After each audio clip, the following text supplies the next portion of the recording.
Hola, soy Efraín Jiménez Romo y voy a hacer una presentación acerca de la gestión directiva. Yo tengo aproximadamente 17 años de experiencia en la colaboración, ya sea en la coordinación o en la dirección de instituciones educativas, en distintos contextos, en contextos populares e indígenas, en contextos privados, en educación escolarizada, semiescolarizada. Y en todos ellos he visto una serie de complejidades y situaciones muy propias desde los directivos o coordinadores de estos centros educativos. Y también en el trabajo con los pares y quienes están desarrollando este tipo de funciones, pues nos encontramos con situaciones similares y empezamos a generar ciertas dudas que posiblemente ustedes también debieran en algún momento haberse hecho. Es decir, todos los directivos presentamos problemáticas comunes. Actualmente los que estamos trabajando en escuelas preparatorias nos topamos con problemas, situaciones que independientemente de nuestro contexto estamos todos viviendo. Si fuera así, hay resultados que podríamos estar esperando si armamos o formamos estrategias específicas para todos, o hay soluciones ya armadas para este tipo de problemas. ¿Cuáles son las demandas o qué se está esperando nosotros desde las distintas dimensiones? Desde los maestros, la sociedad, los colectivos, padres de familia. ¿Qué se está esperando de nosotros? ¿Lo podemos desarrollar?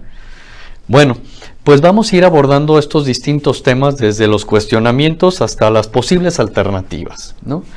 Y para ello vamos a identificar nuestros referentes con algunos autores, como lo es Antúnez, como lo es posiblemente Wisokowska y Aurora Elizondo, quienes nos han dado algunas aportaciones en torno a esta gestión directiva que nos pudieran funcionar, ¿no? Para partir de un concreto específico. Bien. La primera situación es cómo nos están eligiendo o cómo estamos eligiendo a nuestros coordinadores y a nuestros directivos de las instituciones educativas. Hay dos vertientes como muy claras que se han dado respecto a ello. Primero, ha surgido como un tipo de reconocimiento a aquellos docentes que han tenido un excelente desempeño en el aula, ¿no? En todo su historial son reconocidos por padres de familia, alumnos, son doctos en sus materias, y entonces la primera tentación es ver que esa persona es tan valiosa que posiblemente podría desarrollar un buen papel en un puesto directivo. Ojo, no siempre es así.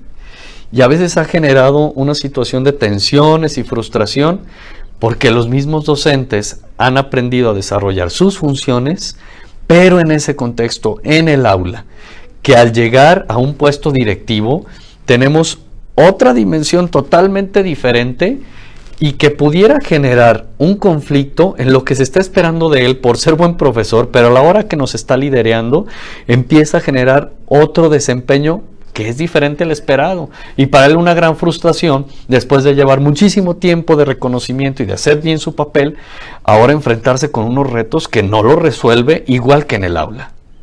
¿Y cuál es la otra opción que tenemos? Pues otras instituciones lo que hacen es contratar agentes externos, tal vez con experiencia en liderazgos educativos incluso muy claros y respaldados, posiblemente bajo un perfil de directivo, pero en el momento de la contratación el riesgo es que no siempre conocen el contexto de la institución, y estamos hablando entonces con una serie de problemáticas y de situaciones distintas, y a veces el colectivo de la comunidad educativa es un poco celoso de dar este sentido de liderazgo, un reconocimiento moral de quien está al frente de ellos. ¿Por qué? Porque la percepción es: no conoce lo que estamos viviendo, no entiende lo que pasa en nuestras aulas, entonces hay una descalificación de entrada.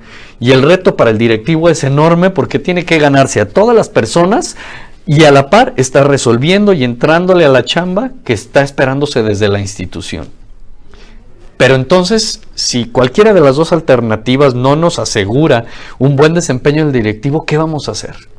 al final iremos retomando algunas alternativas para que independientemente cuál sea nuestro contexto en el que hayamos llegado a estos puestos, podamos ver algunas salidas interesantes. Bueno, por otra parte, debemos entender que aunque todos estemos trabajando en un común denominador como directivos de estas instituciones, pues no lo hacemos desde una misma lógica, porque todos tenemos una formación distinta, venimos desde distintos lugares de aprendizaje. Incluso hay una diversidad en cuanto a la formación de los directivos, ¿no? Distintas carreras, posgrados, etcétera, que nos van dando distinta percepción del contexto y de cómo realizamos nuestra gestión. Pues también hay estilos de liderazgo. Y estos estilos de liderazgo son muy amplios. Y lo primero es que nosotros identifiquemos cuál es nuestro propio perfil. Y es ahí nuestro principal elemento de poder para poder mejorar y poder generar una práctica distinta con mayor profesionalización. Y dentro de este gran espectro de liderazgos, pues hay algunos que pudieran ser de mayor delegación y que fácilmente pueden ir asignando tareas estratégicas al colectivo o a personas específicas o a algunos centros o grupos o equipos de trabajo. Hay otros que tienen mayor facilidad para hacer todos los procesos de manera participativa e integrar en la toma de decisiones, en la búsqueda de soluciones o de resolver de manera distinta las problemáticas comunes. Hay otros que tienen un perfil más informativo y que la línea entre los colaboradores pues es más bien informar lo que cada uno debe hacer, cuáles son el papel de cada uno, cuál es el contexto que debieran saber, conocer o dominar. Y hay otros que son más persuasivos y a través de como un tema más carismático empieza a seducir en el trabajo y en la participación del colectivo para el cumplimiento de las metas. Y bueno, hay otro tipo de perfiles. ¿Cuál eres tú? ¿Cuál es aquel que has desarrollado desde que estás en este puesto directivo, ¿no? Si nosotros identificamos ¿qué perfil o qué tipo de liderazgo tenemos? Lo primero que tenemos que identificar es que no hay perfiles buenos y malos. No podemos hablar de un perfil reprobable y otro que no nos funcione y otro que sea el modelo que todos debemos seguir. Sí hay acciones concretas que todos debiéramos estar tomando, pero también desde los distintos perfiles. ¿Y cuál es lo que lo va a definir? También es el contexto. Es decir, en un momento específico de la institución educativa, a veces se requieren ciertos perfiles que pudieran ayudar a desatorar una situación o un contexto que nosotros estamos viviendo.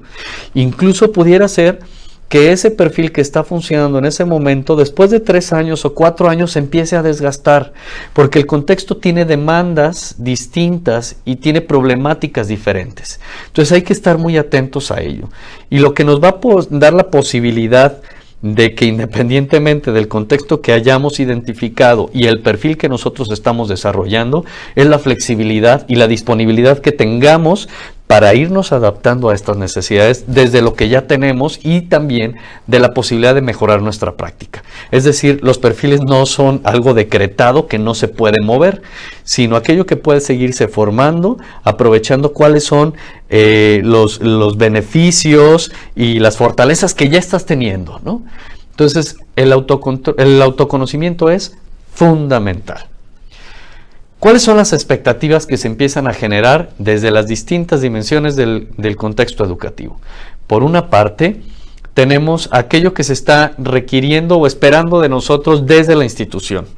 Por otra parte, está en el colectivo los padres de familia, los alumnos, el colectivo docente o el cuerpo docente, y nosotros estamos ahí en medio, tomando decisiones, tomando proyectos estratégicos, pero con estas expectativas.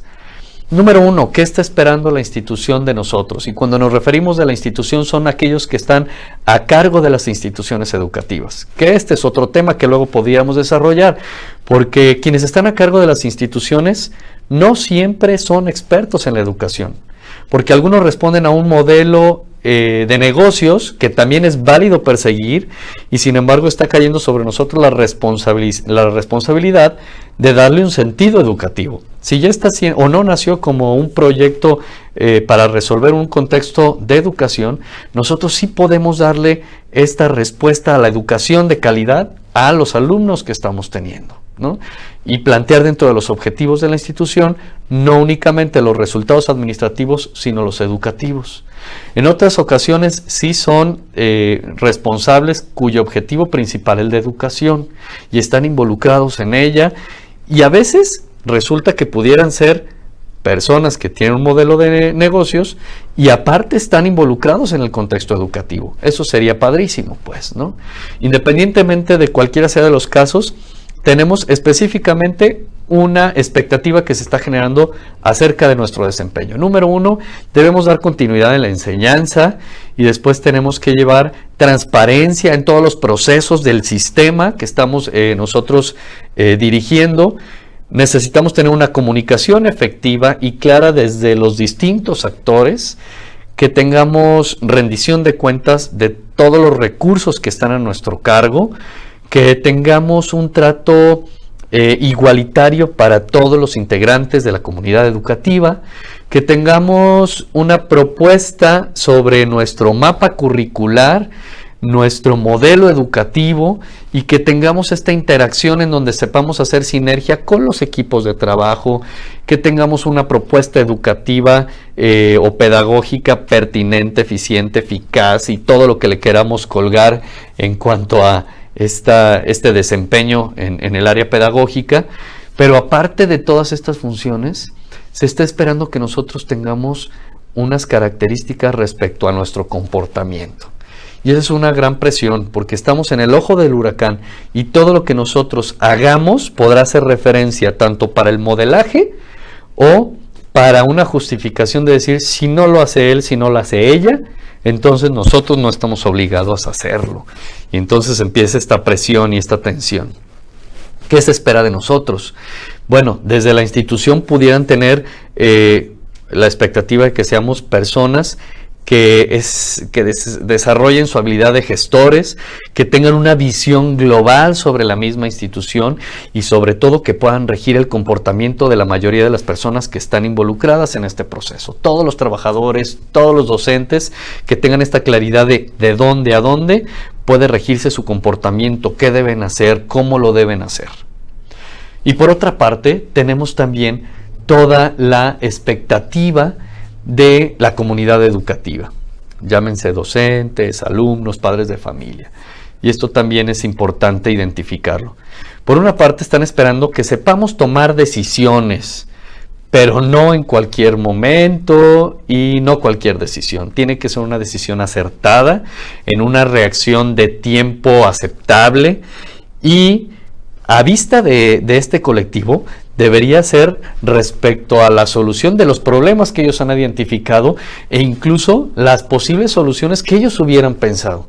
En el momento que el directivo empieza a tomar decisiones donde se desfasan a la respuesta esperada, empieza a haber ciertas tensiones, ¿no? Incluso participación en decir, el director no lo hizo como lo debería haber hecho, debió habernos tomado en cuenta, debió haber escuchado, etcétera. Entonces, sí hay una expectativa respecto a la toma de decisiones, y no es únicamente que resuelva, sino cómo lo está resolviendo. Por otra parte, debe resolver estos problemas bajo aquellos que toda la comunidad están identificando. No es únicamente a los que el directivo identifica, porque a lo mejor para el resto del colectivo no es importante. Entonces, mientras nosotros resolvamos los problemas o el contexto que ya es identificado por el colectivo, que incluso en un diagnóstico sería muy bueno identificar, y en un diagnóstico participativo, para que todos digamos, esta bronca es común y cómo la resolvemos de manera común, y que sea el directivo quien tome liderazgo en esta resolución de problemas. Por otra parte, la comunidad educativa también está esperando una serie de características en cuanto a la personalidad y cómo se desempeña este directivo. Si ya bien habíamos hablado de esta autoridad moral que debe desarrollar, pues también hay una expectativa respecto a cómo se enfrenta a las situaciones, a los problemas, y hay una necesidad o una demanda de una persona que pueda tener serenidad, que pueda tener autocontrol de sus emociones y que tenga un referente claro, que sea un referente para el colectivo, que puedan visualizar: vamos con el directivo porque sabemos que él lo va a poder resolver, porque sabemos que lo va a tomar con madurez y de manera estratégica. También esperan que no seamos reactivos a las problemáticas y que no seamos de alguna manera reactivos o impulsivos, ¿no? Cuando empezamos nosotros a ponernos nerviosos, a actuar y a transmitir nuestra frustración, coraje, impotencia, tensión, esto permea en todo el colectivo.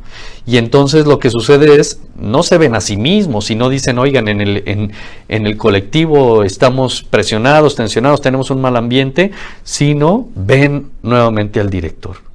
Cuando un director puede escuchar al colectivo, leer el contexto, las distintas dimensiones, las posibles implicaciones, y toma una decisión con argumentos, serenidad, lo comparte al colectivo, finalmente va generando este reconocimiento de una persona que está desempeñando bien su puesto de directivo. Bien, en estas expectativas, desde las distintas dimensiones, desde nuestro perfil, desde nuestro liderazgo, pues finalmente nos encontramos con una serie de tensiones en las que nosotros nos complica poderlo resolver de buena manera. Por una parte, no sabemos si tener una postura más democrática, sabiendo que el riesgo es que se pierdan los objetivos y que se empiece a hacer lo que a lo mejor hay en una percepción generalizada, si es que no anteponemos los objetivos y la limitante de la participación de los miembros, ¿no? Por otra parte, podemos tender a tener un perfil más autoritario en el que exista una ruptura con el colectivo, ¿no? ¿Qué hacemos? Podemos delegar aquellas funciones y tomas de decisiones y trabajo a los equipos, a los departamentos, y de alguna manera empoderamos y les damos la posibilidad de tomar decisiones dentro de sus ámbitos y competencias, pero a la vez corremos el riesgo que haya una separación y un aislamiento desde las diferentes células y perdamos el sentido del trabajo colectivo. O por otra parte, centralizamos la toma de decisiones, tenemos mayor control sobre ellas, responsabilidad sobre las mismas, pero debilitamos los liderazgos y podemos descontextualizar la toma de decisiones y los proyectos en sí. Por otra parte, tenemos el riesgo o la tentación de resolver todas aquellas problemáticas emergentes y que resultan todos los días, e incluso tenemos una fila de padres de familia, de alumnos y de docentes diciéndonos qué es lo urgente resolver.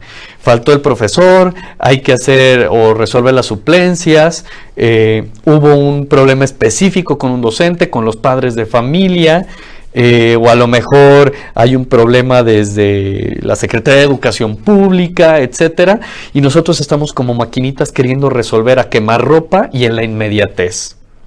Y por otra parte está la toma de decisiones estratégica, pero que si nos enfrascamos en únicamente estar en este nivel de estrategias, no pudiera o se corre el riesgo de no resolverse esta parte que está requiriendo una resolución inmediata. ¿Cómo generamos este punto medio entre las dos áreas de tensión? Por otra parte, tenemos que respondernos. ¿Cómo respondemos o cómo reaccionamos ante las distintas demandas que presentamos? Los padres de familia están solicitando que tengamos cierta reacción ante o propuestas de nivel educativo. Los alumnos tienen otra perspectiva muy distinta, los docentes, los directivos. ¿Cómo le hacemos para responder ante estas distintas?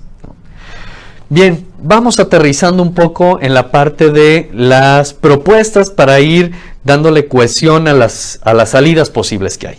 Como bien lo mencioné en un principio, no hay recetas para poder resolver todas estas preguntas. Lo siento mucho, me encantaría poderlo hacer. Sin embargo, todos los que estamos en esto sabemos que es una búsqueda continua.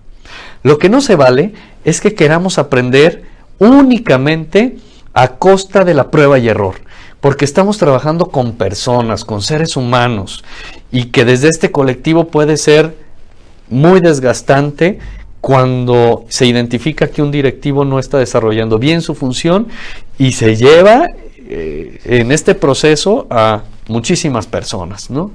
Entonces, ¿qué es lo que sí se puede hacer? Primero, entrar en una propuesta de profesionalización. Independientemente de cómo llegaste a ese puesto, independientemente de cuál sea tu estilo de liderazgo y de tu contexto de la problemática, sí hay que tener una respuesta de profesionalización. ¿Y quién se va a hacer cargo de ello? Solamente tú. Tú que te conoces, que identificas cuáles son las problemáticas y que puedes tener una decisión de hacerte cargo de ti mismo y poder resolver estas situaciones de una manera profesional. Bien, ¿cómo lo hacemos? Pues tenemos que tener un referente. Yo sé que todos tenemos muchísimo trabajo y que es una tarea sumamente absorbente en tiempo, energía, etcétera, pero no podemos dejar de lado la formación continua por sus distintos medios, la autoformación a través del estudio formal, etcétera, pero debemos formarnos en este puesto que estamos desarrollando. Entonces, en esta capacitación o esta formación continua, debemos perfilar cuál es el tipo de directivo que yo planteo que se requiere, es decir, el perfil utópico que se está requiriendo para mi desempeño profesional. Independientemente de dónde parto, a dónde tengo que llegar. Y claro que esto no únicamente yo lo identifico, yo ya escuché al colectivo, sé cuáles son mis evaluaciones, sé qué dicen de mí, sé qué dice mi jefe o el que está a cargo de la institución, los padres de familia, escuchar y aceptar aquello que posiblemente pudieran tener razón, decir, bueno, si ya lo están viendo la mayoría de las personas, pues entonces quiere decir que desde su percepción existe. Y el único que puede hacerse cargo es uno mismo. Entonces, hay un proceso que se sugiere a partir de, desde los autores, que es Kolb, en donde nos dice que podemos tomar una experiencia concreta. No podemos perdernos queriendo atacar y resolver todos los problemas. Empezamos con cuál es nuestra experiencia que queremos resolver o centrarnos para que a partir de ella generemos observaciones y reflexiones. ¿Cómo lo estamos haciendo? ¿Cómo lo hemos venido haciendo? Y hacerlo de manera consciente. En el siguiente paso en el proceso es cuál es la formación de conceptos y generalizaciones. ¿Qué se ha dicho respecto a ello? Es una situación de comunicación, de toma de decisiones, de liderazgo, pedagógica. ¿Qué dicen los expertos respecto a ello? Y en un cuarto y último paso, último entre comillas porque es cíclico, hablamos vamos a experimentar el hacer las cosas de manera distinta, adoptando alternativas a lo que ya veníamos haciendo. Se nos ha dicho miles de veces que no podemos esperar una consecuencia o que surjan cosas diferentes si seguimos haciendo lo mismo. Entonces aquí es experimentémonos, permitámonos hacer las cosas distintas. Y una vez que las hayamos hecho, aportando estas nuevas estrategias, pues regresa el ciclo, ¿no?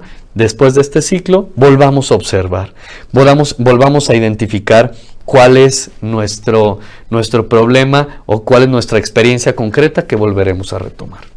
Pues son una serie de ideas que podemos ir trabajando y profundizando en torno a esta gran tarea y apasionante que es el liderazgo y la gestión en los espacios directivos desde las direcciones, desde los colectivos, desde las coordinaciones, y que es un gran reto para nosotros. Muy bien, pues hasta la próxima.